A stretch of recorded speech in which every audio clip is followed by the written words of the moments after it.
இவ்வளோ அறக்க பறக்க எங்கே எல்லாம் போயிட்டுருக்காங்கன்னு பார்க்குறீங்களா?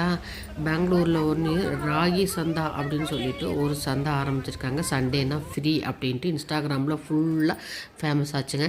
நாங்களும் அதை பார்த்து தான் சரி ஏதோ ராகி சந்தான்னு போட்டிருக்காங்களே என்ன இருக்கும், ராகி மாவுலே எல்லாம் பண்ணுவாங்க பொழுது பழமை வாய்ந்த இருக்கும் அப்படின்னா கற்பனை பண்ணிக்கிட்டு போனால் ஒன்றும் இல்லைங்க. ஆர்கனைஸ் கிடையாது, ஒன்றும் கிடையாது. ஒழுங்காகவே ஆர்கனைஸ் பண்ணல. சாப்பிட்ற இடத்துல சரி, எல்லா இடத்துலையும் சரி. இங்கே ராகி கண்ணான்னு போட்டிருக்காங்க, அதுதான் அழகாக இருக்குது. மற்றபடி எந்த இடத்துலையும் ஆர்கனைஸ் சரியாகவே கிடையாது. இன்ஸ்டாகிராம் பார்த்தா நிறைய பேர் வந்திருக்காங்க, கூட்டம் ரொம்ப சமாளிக்க முடியல. ஒரு மாங்காய் வந்து கட் பண்ணுறதுக்கே வந்து கும்பலாக நின்று இருந்தாங்க, லைனில் நிற்கல.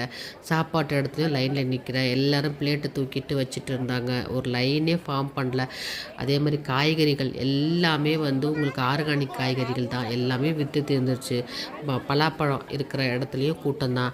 அதே மாதிரி சீத்தாப்பழம் எல்லாம் ஆர்கானிக் பழம்னு சொல்லும்பொழுது எல்லோரும் வந்து இந்த பழத்தை வாங்கிறதுக்கு ரெடியாக இருக்கிறாங்க. அங்கே கூட்டம் தான் இருக்குது. அந்த கூட்டத்தை வந்து அவங்க யாருமே கட்டுப்படுத்தலை.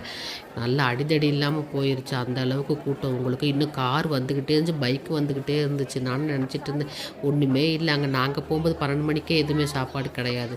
அந்த ராகி முத்தா தான் ரொம்ப பிடிச்சிருந்துச்சு. நிறைய ஸ்டால் வந்து ஆர்கானிக் ஸ்டால் நிறைய வச்சுருந்தாங்க, வேடிக்கை பார்க்கலாம். நம்ம அவ்வளோலாம் ரொம்ப சீப்பு கிடையாது, எல்லாம் காஸ்ட்லியான. கொஞ்சம் வந்து சீப்பு கூட சொல்லவே முடியாது, எல்லாம் காஸ்ட்லியான ஐட்டம். ஆர்கானிக்னால் அதை வாங்க ஜனங்க ரெடியாக இருக்காங்க.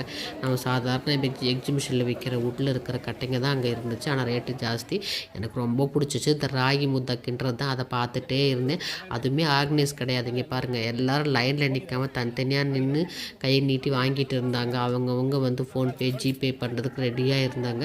அதான் ரொம்ப கஷ்டமாக இருந்துச்சு. இவ்வளோ தூரம் இன்ஸ்டாகிராம்லலாம் ஆட் போடுறாங்க, செய்கிறாங்க, விளம்பரம் பண்ணும்போது அதை நல்லா பண்ணணும்ல. இந்த அம்மா ஒரு அம்மா தான் பாவம், எத்தனை பேருக்கு இந்த ராகி முத்தா செஞ்சு கொடுப்பாங்க. அதை தான் நான் பார்த்துட்டு இருந்தேன். அதுவும் 12 மணிக்கே காலி ஆகிடுச்சு. நாங்கள் சாப்பிடவே இல்லை. இயற்கையாக பண்ணுற வெண்ணெய் ஸ்டாலுங்க, நிறைய வந்து ஆர்கானிக்கு பயிர்கள், மில்லட்டுகள், வடாகம், வத்தல், இப்படி தான் ஒரு சின்ன ஹால் மாதிரி வச்சு ரவுண்ட் பண்ணியிருந்தாங்க. அதே மாதிரி நல்ல சுத்தமான தேன், சுத்தமான நெய், அப்புறம் கருப்பட்டி, இந்த மாதிரி ஆர்கானிக் ஐட்டம், சணலில் நெய்யப்பட்ட உங்களுக்கு வந்து துணிகள், அதே மாதிரி இந்த மாதிரி சில்வரும் காப்பரும் கலந்த மெட்டீரியல் சொல்லிட்டு இந்த மாதிரிலாம் வந்து ஸ்டாலில் வச்சுட்டு இருந்தாங்க. எல்லாமே காஸ்ட்லி தான், எதுவுமே சீப் கிடையாது. இது அழகாக சணலில் செய்யப்பட்ட எல்லா பொருட்களும் இங்கே இருக்கும். ஊறுகாய் ஐட்டம், கூடைகள் எல்லாமே அருமை. நம்ம எதுவுமே நான் சாப்பிடல. ராகி முத்தா வாங்கணும்னு ஆசைப்பட்டு போனேன், அங்கே கூட்டம் நிற்கிது, லைனே கிடையாது. இதை பார்த்துட்டாவது இன்னும் யாரும் போகாதீங்க. ஏன்னா அந்தளவுக்கு அங்கே ஆர்கனைஸ் அவ்வளோ மோசமாக இருந்துச்சு. நல்லா ஆர்கனைஸ் பண்ண தான் நான் போக முடியும். இங்கே பாருங்கள், குழந்தைய முன்னாடி வச்சுக்கிட்டு தான் வருவாங்க. இங்கே நாய்க்குட்டியை முன்னாடி வச்சுக்கிட்டு இந்த ராகி மேலாவுக்கு வந்திருக்காங்க.